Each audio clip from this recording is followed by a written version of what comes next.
Good afternoon student, मैं अवनेश सिंह तोमर और आज हम पढ़ने वाले हैं 1857 की क्रांति के सेकंड पार्ट को। अगर आपने पहला पार्ट नहीं पढ़ा है तो पहले उसे पढ़ें, तब आपको ये बेहतर समझ में आएगा। मैं डिस्क्रिप्शन में लिंक ऐड कर दूंगा, आप वहां पर जाकर क्लिक कर सकते हैं, नहीं तो चैनल से जाकर देख सकते हैं। देखो, हम पिछली वीडियो में ये सब कुछ पढ़ चुके हैं कि क्या कारण रहे कि 1857 की क्रांति को प्रारंभ करना पड़ा भारतीय लोगों को और सैनिकों को, और आगे की चीजें भी हमने पढ़ी कि किस प्रकार से 1857 की क्रांति प्रारंभ हुई। हमने देखा जो आपके मेरठ के सैनिक थे उन्होंने अपने उच्च अंग्रेजी अधिकारियों की हत्या करके वो उस रेजिमेंट को आग के हवाले कर दिया था, और उसके बाद उन्होंने दिल्ली के लाल किले को चारों ओर से घेर लिया। सही है। उसके बाद बहादुर शाह जफर ने नेतृत्व की घोषणा कर दी कि जो प्रमुख नेता होंगे या फिर 1857 की क्रांति का नेतृत्व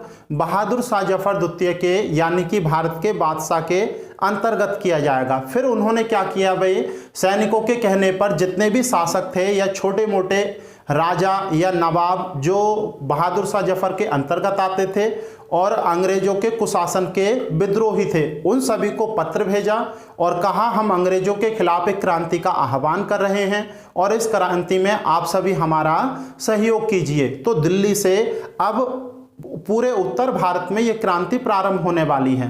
तो देखो, यहां से आपको ज्यादा कुछ नहीं पढ़ना, पूरी डिटेल में नहीं जाना। वनडे एग्जाम में केवल यह पूछा जाता है कि किसी भी क्षेत्र विशेष में होने वाली क्रांति का नेतृत्व किसके द्वारा किया गया, फिर बाद में जब उसका दमन किया गया तो उसमें अंग्रेजी अधिकारी कौन था। तो ये दो ही क्वेश्चन आपसे पूछे जाते हैं बस, तो इन्हीं को हम कंप्लीट करने की कोशिश करेंगे, देखेंगे। देखो, अगर हम दिल्ली की बात करें, तो दिल्ली में सेना का नेतृत्व कौन कर रहे थे भाई? मुख्य रूप से मतलब जो नेता हैं वो कौन है? बहादुर शाह जफर, या फिर इन्हें बहादुर शाह द्वितीय भी कहा जाता है। लेकिन सेना का नेतृत्व इन्होंने नहीं किया था, ये काफी बूढ़े हो चुके थे। और साथ ही साथ बख्त खां सेना का नेतृत्व कर रहे थे। तो आपसे अगर कभी पूछा जाए दिल्ली में नेता कौन थे, तो नेता थे बहादुर शाह जफर द्वितीय, जबकि सेना का नेतृत्व किसने किया था? बख्त खां ने।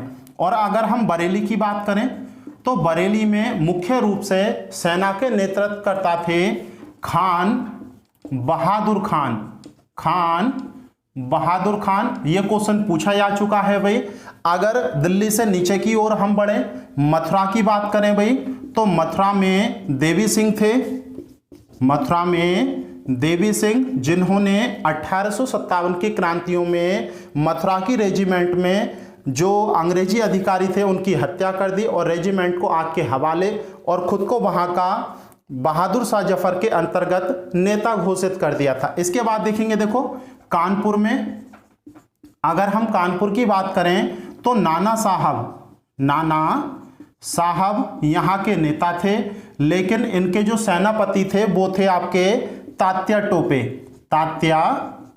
तो आपको याद रखना है, कानपुर में 1857 की क्रांति का नेतृत्व किसने किया था? नाना साहब ने किया था भाई। और इनके जो सेनापति थे वो कौन थे? तात्या टोपे। कानपुर से आगे अगर हम बढ़ें तो आप देख सकते हैं, देखो झांसी को देख सकते हैं भाई। और आप सभी जानते हैं झांसी में 1857 की क्रांति का नेतृत्व किसके द्वारा किया गया था? रानी लक्ष्मीबाई जी के द्वारा इसका नेतृत्व किया था। और अगर आगे को बढ़ें तो इलाहाबाद में इस क्रांति का जो नेतृत्व कर रहे थे लियाकत अली। कौन कर रहे थे भाई? लियाकत अली द्वारा इलाहाबाद में से सभी अंग्रेजी अधिकारियों को खदेड़ दिया गया और इलाहाबाद की सत्ता अपने हाथों में ले ली गई। किसके अंतर्गत? बहादुर शाह जफर बादशाह के अंतर्गत। फिर देखो आगे की ओर बढ़ते हैं हम। अगर हम लखनऊ की बात करें, सही है, इसे अवध भी कह सकते हैं आप, लखनऊ या अवध। तो यहाँ के पहले नेता हुआ करते थे यानी कि नवाब हुआ करते थे बाजिद अली शाह हुआ करते थे। और बाजिद अली शाह की बेगम थी, क्योंकि बाजिद अली शाह को तो कुशासन के अंतर्गत अंग्रेजों ने यानी कि लॉर्ड डलहौजी ने गिरफ्तार कर लिया था भाई। तो इनकी जो बेगम थी बेगम हजरत महल, बेगम हजरत महल, इन्होंने क्रांति का बीड़ा उठाया भाई, सही है। और सेना का नेतृत्व करने के लिए अपने पुत्र, सेना का नेतृत्व करने के लिए अपने पुत्र बिरजिस कादिर को नियुक्त किया। और यहां से यानी कि लखनऊ अवध वाले क्षेत्र से सभी के सभी अंग्रेजी रेजिमेंट को खदेड़ दिया और बेगम हजरत महल ने अपने पुत्र को वहां का नवाब घोषित कर दिया। तो आप देख पा रहे हैं एक एक करके सभी क्षेत्रों में अंग्रेजों को खदेड़ दिया गया है और पूरा उत्तर भारत लगभग जो स्थानीय शासक हैं उन्होंने अपने अंतर्गत कर लिया। देखो ज्यादातर यहीं से क्वेश्चन पूछे जाते हैं भाई, सही है। और भी कुछ क्षेत्र हैं, आप लिखना चाहें तो लिख सकते हैं, लेकिन क्वेश्चन बहुत कम बनते हैं। अगर लखनऊ के आगे को जाएंगे, देखो फैजाबाद में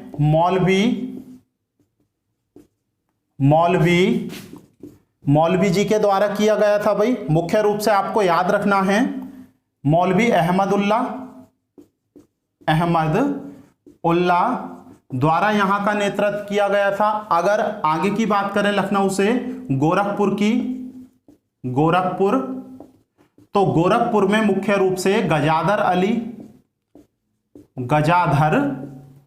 अली या गजाधर सिंह है भाई, ये सही है। गजाधर सिंह द्वारा गोरखपुर में जो सैनिक थे उनका नेतृत्व किया गया। देखो इसके आगे की ओर हम चलते हैं, अगर लखनऊ से आगे की ओर चलेंगे तो बिहार में एक स्थान पड़ता है, जहां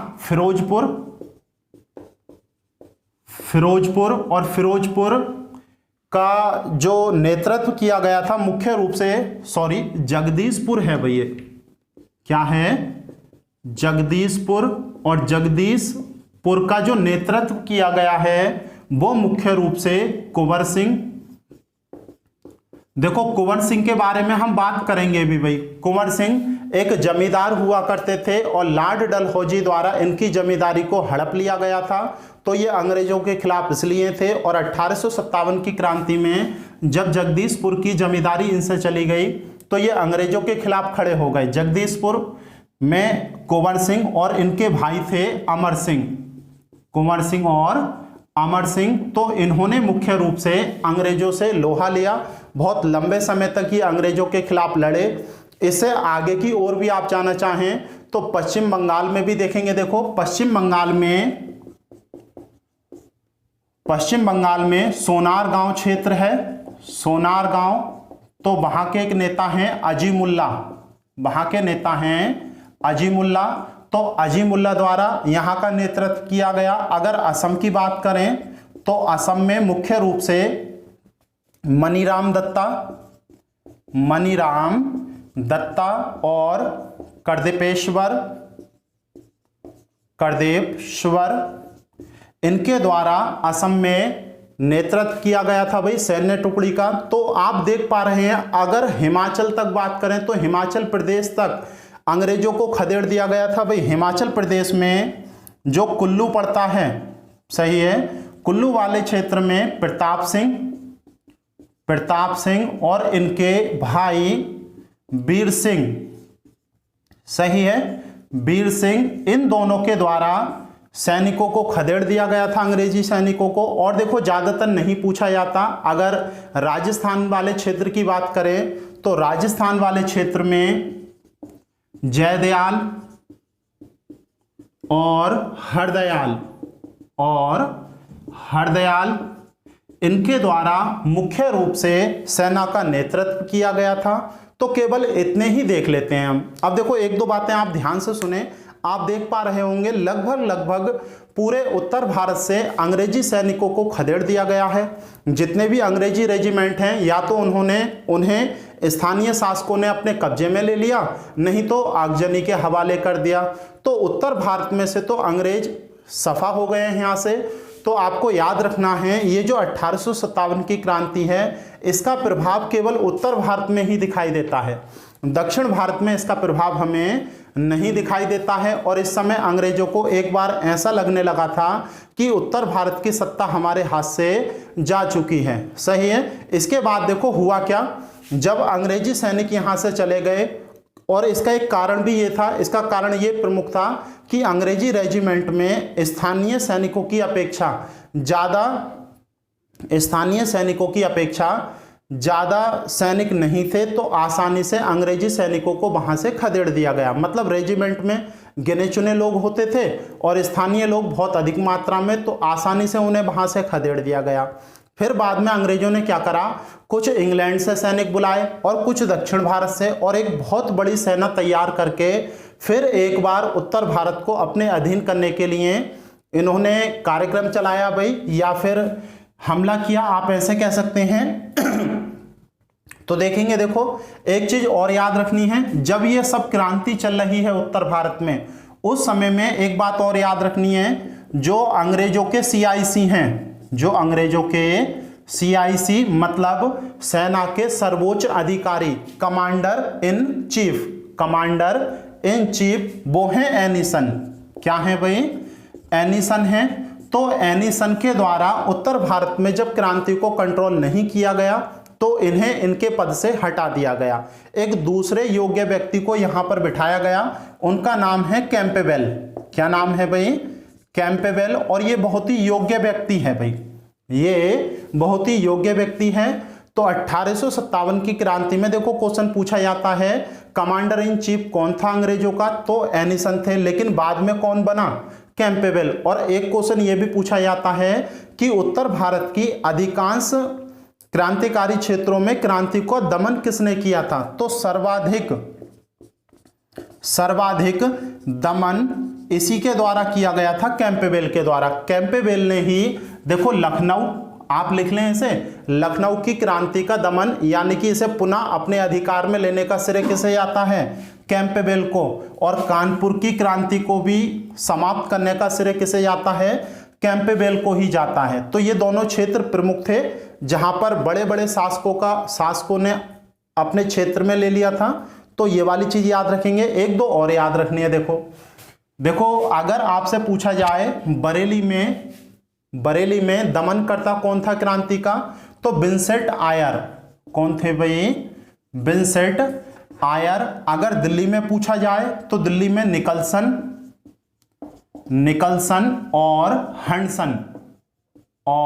हंडसन, इन दोनों ने क्रांति का दमन किया था। इतना याद रह सकता है। देखो मथुरा का नहीं पूछा जाता, कानपुर का हमने कैंपेबेल पढ़ लिया। और अगर इसका देखें हम तो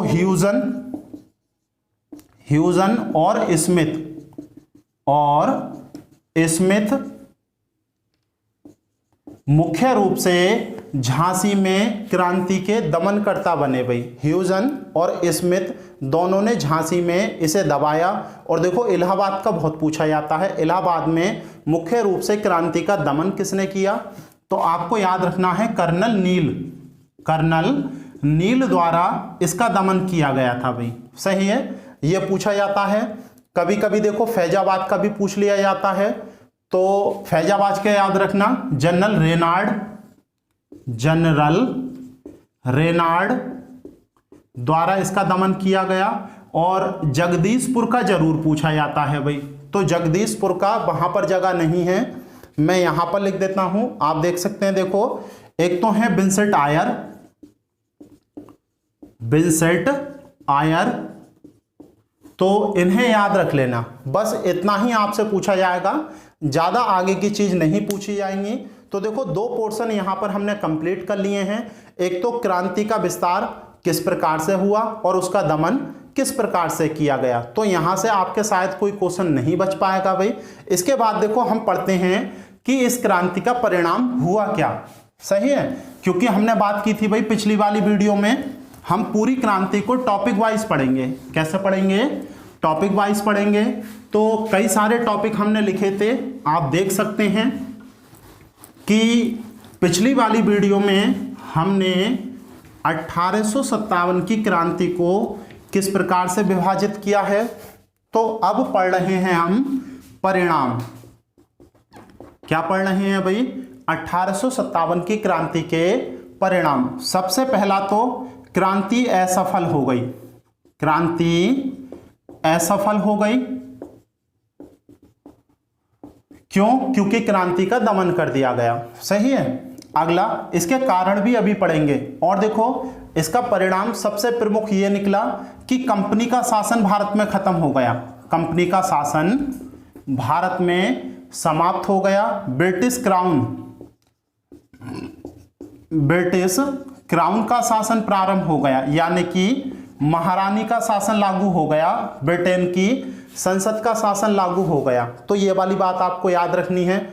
जो भारत में गवर्नर जनरल हैं उनके पद को बदल दिया गया, उन्हें वायसराय के नाम से जाने लगा भाई, ये बात रही।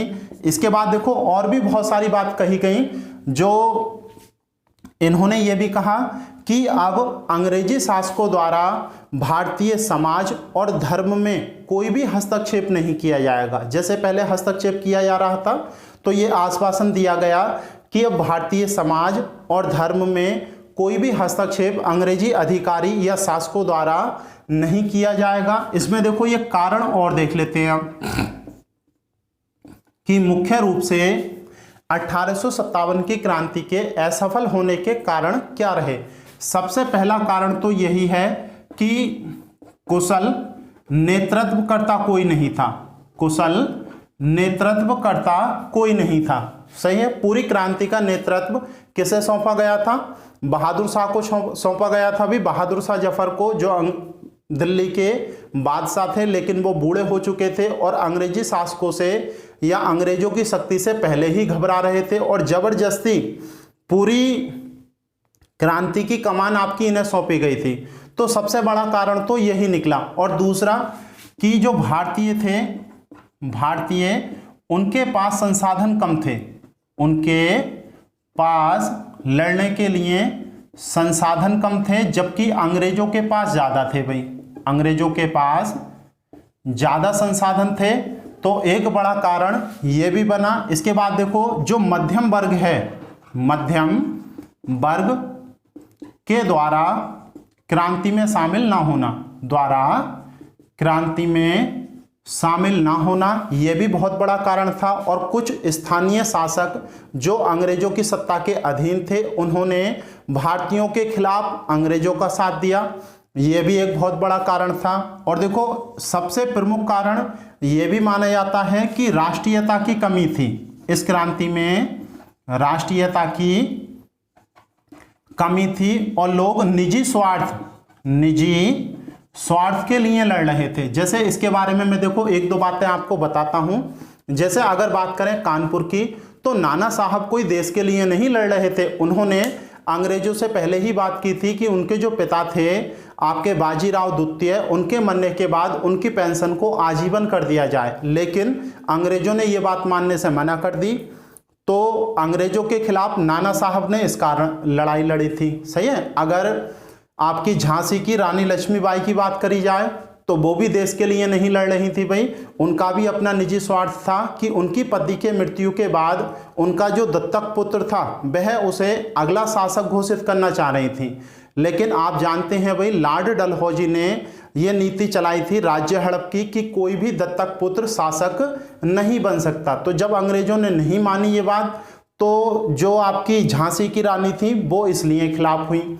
अगर हम बात करें आपकी अवध के शासक की या अवध के लोग इसमें क्यों लड़े भाई, तो उनका भी एक निजी कारण था कि कुशासन के आधार पर लॉर्ड डलहौजी द्वारा अवध को हड़प लिया गया था और उनके नवाब के द्वारा शासन सही चलाया जा रहा था, लेकिन ये कहकर कि नवाब शासन सही नहीं कर पा रहे हैं, जनता खुश नहीं है, कहकर उनके राज्यों को हड़प लिया गया। तो इस कारण से जो आपकी बेगम हजरत महल और ब्रिटिश कादिर थे वो इसलिए अंग्रेजों के खिलाफ इस क्रांति में लड़े। तो लोगों के निजी स्वार्थ भी इसमें थे भाई, तो कहीं ना कहीं ये भी कारण बना। तो आप समझ पा रहे होंगे इन चीज़ों को। इसके बाद देखो, हमने परिणाम पढ़ लिए, अब इसका महत्व देखते हैं। देखो कि सब कुछ नुकसान नहीं हुआ इससे, नुकसान तो बहुत ज़्यादा हुआ भाई, बहुत सारे लोगों का नरसंहार किया जब क्रांति का दमन किया तो अंग्रेजों ने। इसका महत्व सबसे ये था कि इस क्रांति में जो भारतीय लोग थे उन्हें यह विश्वास हो गया था कि अंग्रेज हैं वो अजय नहीं हैं, अंग्रेज अजय नहीं हैं। सही है। इसका मतलब यह है कि भारतीयों को विश्वास हो गया अगर कुशल नेतृत्व करता और संसाधन हम पर पूरे होते तो हो सकता था उत्तर भारत से अंग्रेजों को खदेड़ा जा सकता था। सही है। तो अब यह विश्वास हो गया, यानी कि आगे को अंग्रेजों के खिलाफ विद्रोह किया जा सकता है। दूसरा सबसे प्रमुख कि हिंदू और मुस्लिम एकता देखने को मिली, हिंदू और मुस्लिम एकता हमें देखने को मिली। और तीसरा और सबसे महत्वपूर्ण इसका जो था, राष्ट्रवाद का उदय हुआ। किसका उदय हुआ भाई? राष्ट्रवाद का। मतलब सभी लोगों ने केवल एक अंग्रेजों के खिलाफ लड़ना शुरू किया, चाहे वो हिंदू हो, मुस्लिम हो, जमींदार हो, नवाब हो या राजा हो, राजकुमार हो, सब किसके खिलाफ लड़ रहे थे? अंग्रेजों के खिलाफ। यानी कि सब एकजुट होकर राष्ट्र के लिए लड़ रहे थे, कुछ लोगों के निजी स्वार्थ को छोड़कर। तो इस तरह की चीजें। अब देखो अगला और लास्ट इंपॉर्टेंट पॉइंट जो है, हम इसका स्वरूप देखेंगे। देखो यहां से कभी कभी क्वेश्चन बनता है कि वास्तव में हम कभी ये कह रहे हैं भाई कि 1857 की क्रांति है, कभी हम ये कह रहे हैं कि 1857 की क्रांति ना होकर 1857 का सैनिक विद्रोह है, कभी इसे राष्ट्रीय विद्रोह हम कह देते हैं, कभी स्वतंत्रता संग्राम। तो वास्तव में ये है क्या? तो उन्हीं चीजों को समझने के लिए हम देखते हैं इस क्रांति का स्वरूप कैसा है भाई। तो हेडिंग लिख सकते हैं 1857 की क्रांति का स्वरूप। देखो एक आपके इतिहासकार रहे हैं बीडी सावरकर। सही है भाई, बीडी सावरकर। अगर बीडी सावरकर की बात करें तो बीडी सावरकर ने ये जो 1857 का सैनिक विद्रोह हुआ है, देखो इसे सैनिक विद्रोह इसलिए कहा जाता है क्योंकि जो सैनिक थे उनके द्वारा इस विद्रोह को प्रारंभ किया गया और लगभग हर क्षेत्र में सैनिकों द्वारा ही, क्योंकि आम जनता तो बाद में इसमें भागीदारी करी थी, सैनिकों द्वारा ही अंग्रेजों के खिलाफ लड़ाई लड़ी गई थी। तो सैनिक विद्रोह इसे इसलिए कहते हैं भाई। अगर देखो बीडी सावरकर की बात करें तो बीडी सावरकर ने इसे भारत का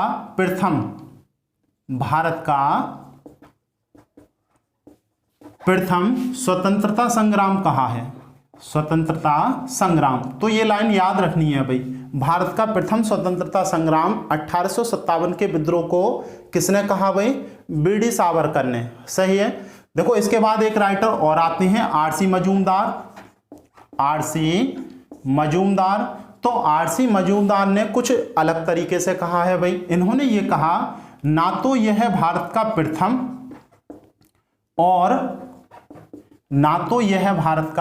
प्रथम और ना ही स्वतंत्रता संग्राम है, ना ही स्वतंत्रता संग्राम है, ये बात इन्होंने कही।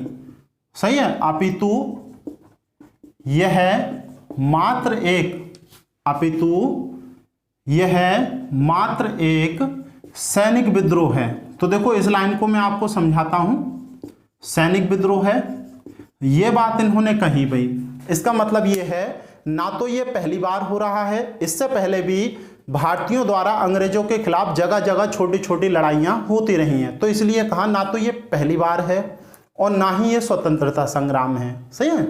अपितु ये क्या है? मात्र एक सैनिक विद्रोह है, यानी कि सैनिकों द्वारा अंग्रेजों के खिलाफ किया गया एक षड्यंत्रकारी विद्रोह है। तो ये कहा गया भाई इसके बारे में। सही है। अगले देखो एक और आते हैं एस एन सेन। तो एस एन सेन ने इन दोनों की बातों को जोड़ दिया भाई।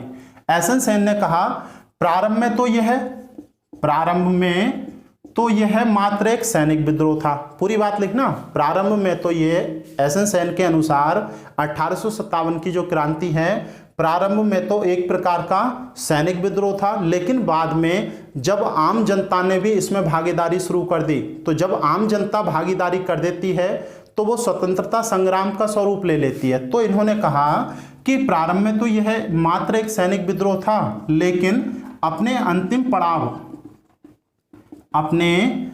पड़ाव तक पहुंचते पहुंचते इसने स्वतंत्रता संग्राम का स्वरूप ले लिया। किसका स्वरूप ले लिया भाई? स्वतंत्रता संग्राम का स्वरूप ले लिया। देखो एक व्यक्ति और हैं बेंजामिन डिज़रायली, इन्होंने इसे राष्ट्रीय विद्रोह का करार दिया, या फिर इसका स्वरूप कैसा बताया भाई? राष्ट्रीय विद्रोह का। तो आप याद रखना, राष्ट्रीय विद्रोह इसे किसने कहा है? बेंजामिन डिज़रायली ने। जबकि बस देखो इन्हीं के कथन ज़्यादा पूछे जाते हैं, तो आप थोड़ा सा याद रखना। और देखो एक छोटा सी चीज़ और पढ़ते हैं, अन्य तथ्य, इसके बाद खत्म करते हैं इसे। तो अन्य तथ्य में देखो 2-3 बातें पूछी जाती हैं आपसे। जब 1857 की क्रांति हुई थी तब बादशाह कौन था भारत का? तो आप जानते हैं बहादुर शाह जफर। कौन थे भाई? यहां से 1 लाइन क्वेश्चन बनता है, बहुत इंपॉर्टेंट है, लिखना इसे जरूर। अन्य तथ्य में भारत के बादशाह कौन थे? बहादुर शाह जफर, सही है। और यह भी याद रखना, बहादुर शाह द्वितीय भी कहते हैं। 1857 की क्रांति जब असफल हो गई तो इन्हें म्यांमार भेज दिया गया, बर्मा जेल में, सही है, रंगून, म्यांमार में रंगून भेज दिया गया बहादुर शाह जफर और इनकी पत्नी जीनत महल को। तो ये बात याद रखना भाई। इसके बाद देखो अगली चीज ये पूछी जाती है कि इस क्रांति का प्रतीक क्या था? तो हमने बात की थी भाई रोटी और कमल। क्या था? रोटी और कमल। अगर आपसे ये पूछा जाए इस समय भारत के गवर्नर जनरल कौन थे? तो लॉर्ड कैनिन। कौन थे भाई? Lord Canning. और अगर ये पूछा जाए कि ब्रिटेन की महारानी कौन थी? तो महारानी थी महारानी विक्टोरिया। कौन थी भाई? महारानी विक्टोरिया। अगर आपसे ये पूछा जाए कि इस समय मुख्य रूप से जो CIC थे, CIC, तो वो कौन थे भाई? एनिसन थे, सही है। लेकिन बाद में कौन बने? बाद में कैंपेबल। हमने पीछे बात की थी कि पहले एनिसन थे, जब क्रांति असफल हो गई तो बाद में कैंपेबल CIC बने। तो ये कुछ प्रमुख बातें हैं, इन्हें आपको ध्यान रखना है, ये पूछी जाती हैं देखो।